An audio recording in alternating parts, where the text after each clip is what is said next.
Yep, we got some chickens out. It's tough. Let's get them in. We gotta round them up. We gotta round up some chickens.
So the reason my chickens were out and roaming is because, so I figured out why my chickens were out when I came out here to plant these peppers. They didn't have any food. My negligence caused them to behave differently. And that caused my headache. So they have food now and they're happy. Find one? Many. Nice. One out in the bramble again. Yeah. That's probably that crazy one.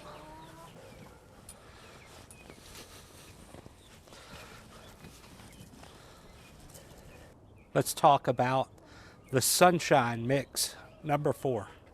That's our seed starting mix. We really like it. Great consistency. Let's talk about what's in it. Sunshine Advanced Mix number 4. This is great stuff. We've been using it for about 2 years for all of our seed starts. And here's the breakdown, right? So it's peat moss and cocoa coir. Then it has perlite, which gives you lots of air space so that the plants, we don't have compacted soil so that the plants can really stretch their roots out. It's inoculated with mycorrhizae, so the mycorrhizae promotes mycorrhizal roots. It also has dolomitic lime, and that helps the pH of the mix. You want to make sure that you've got a pretty balanced pH throughout the startup mix. You can see this is a really nice mix. A lot of peat moss, and you can see the cocoa in there as well. We use cocoa coir, which is the husk of a coconut shell, for all of our hydroponic bags. That's what we grow our tomatoes in every year. The smell is really, really nice. It doesn't smell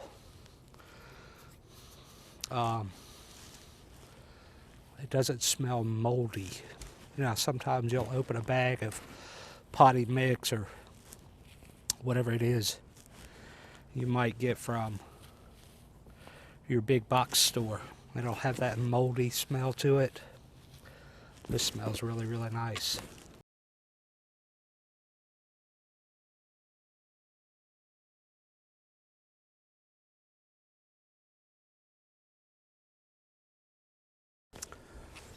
So this is the Ladbrooke soil block maker.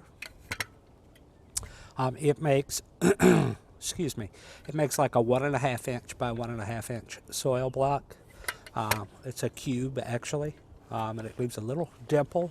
You can see right here, leaves a little dimple in the top to put your seed. And I like to use both hands. And basically, you're just going to take this and you're going to Just pack that thing as tight as you possibly can with that wet mix. And you will see when it's full. There it is. There's our blocks. Push down on the plunger. Look, see, it makes a nice block. It's a good looking block. That'll do well. This block making process, it probably uses a little bit more soil than the 72 cells that you're used to using, right? But I think that's going to be okay. And here's why. The seedlings are going to stay in these cells longer than those smaller 72 cells, right? So they're going to get to grow a little bit longer, be a little bit healthier, be a little bit more mature. I think that's the real key word. You're going to have a more mature seedling before you move it up to your 3-inch pots. I tell you, I think I might be in love with this thing. Yeah. Yeah, I think I might be in love with this thing.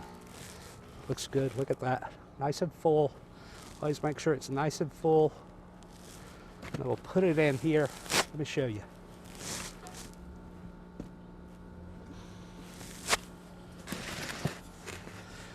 Put that thing down in your tray. Grab the plunger, push down, pull up. Look at those beautiful, beautiful blocks. Fill those cells up. Don't spend a whole lot of time. You know, we got a lot of these. I love those Joby daggum tripods, but you can't trust them for nothing. They'll fall over. Man, they'll fall over like a drunk at a bar. Fill it up, right? Make sure it's good and full. Nice and full, right? I'm sure me framming on this thing ain't helping either. Pull that plunger. 44 blocks in that tray. Yeah. So it's not 72 cells, right? So I've lost a lot of acreage. But I think it's going to be a better seedling. So being that I'm not getting 72 per tray, I don't know that that's going to hurt me that much. I think what it just means is there's going to be a few less for the rest of the public. And I think that's going to be okay. You know, I think that really speaks to that subsistence agriculture model, right? Our focus should be focusing on just here and what we need to provide for ourselves. We know, we see the truth. When we plant, there's always an abundance, there's always an overflow. But when it comes to seedlings, I always have way too many. And I don't have to do that. I can grow just what I need and we'll be great. Yeah. Today is seed starting day in southeast Georgia. We start all of our seeds indoors under grow lights, and then about April they'll be ready to come out and go into the grow bags. Seed starting for me is a really big deal for a lot of reasons. I've been starting my own seeds for quite a few years. First, it's a renewal, right? It's the beginning of a season, right? And we can look at, well, we all go through seasons in our life, right? And whenever we can definitively place a marker and say, this moment is a new season in my life, it kind of has a little spiritual ring to it for me, right? So that's one of the reasons, is it gives me time to kind of reflect on the year behind me, and then pray about the year that's in front of me. Let's plant the Cherokee purple tomatoes. I got these seeds from Johnny's Seeds. I buy a lot of seeds from Johnny's. They do a good job. Customer service is great. I always get what I order. Here we go. There's one right there. Like I said, seeds used to be pretty inexpensive, but not anymore. And it's thanks, babe. Welcome.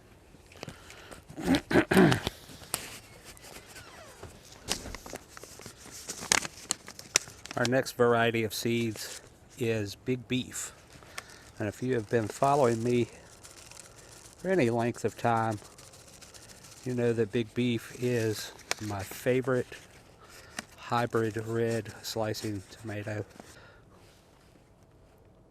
So I have grown Big Beef for, I don't know, probably 6 years now. And I believe it outperforms every other hybrid I've ever tried. It has great disease resistance, but here's something kind of crazy. This is actually a new variety of Big Beef. They call this Big Beef Plus. And all I can figure is it has some new and additional disease resistance. The flavor of this tomato is on a sweet to acid scale of 1 to 10, 1 being sweet, 10 being acidic. I would put this at probably a 6 or a 7. It is a more acidic tomato, but it has a great tomato bite. So because we are going to do 2 different varieties in this same tray, I'm going to leave a division in between so we'll know which side is which. This tray is going to be black cherry on one side, and then it will be German Johnson on the other. German Johnson is a variety I've never grown, and I'm really looking forward to growing it. It's supposed to have a really good flavor. It's an heirloom. It's a red heirloom, and I'm doing that for 2 reasons. 1, I want to try the variety out, but 2, I think we're at a point with our nation and with our economy that it's time to start saving seeds. I'm going to try to show you these black cherry seeds. These are the smallest tomato seeds I think I've ever seen, and I hope you can see it. Those are tiny, tiny, tiny seeds. Let's get them planted.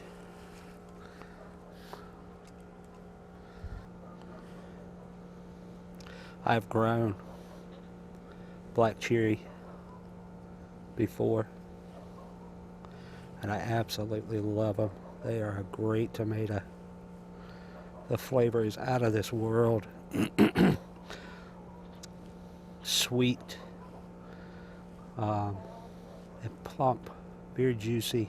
Let's get our German Johnson done, and that will be it for tomatoes. Let me give you a comparison. So this is German Johnson seeds. So you can see there's a real big difference in the size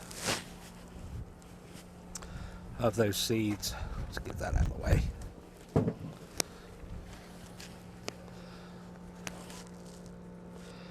Those black cherries are tiny.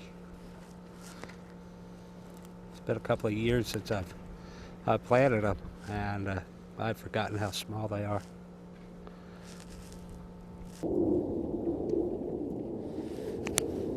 That's it. That's all the tomatoes we are planting for the 2022 growing season.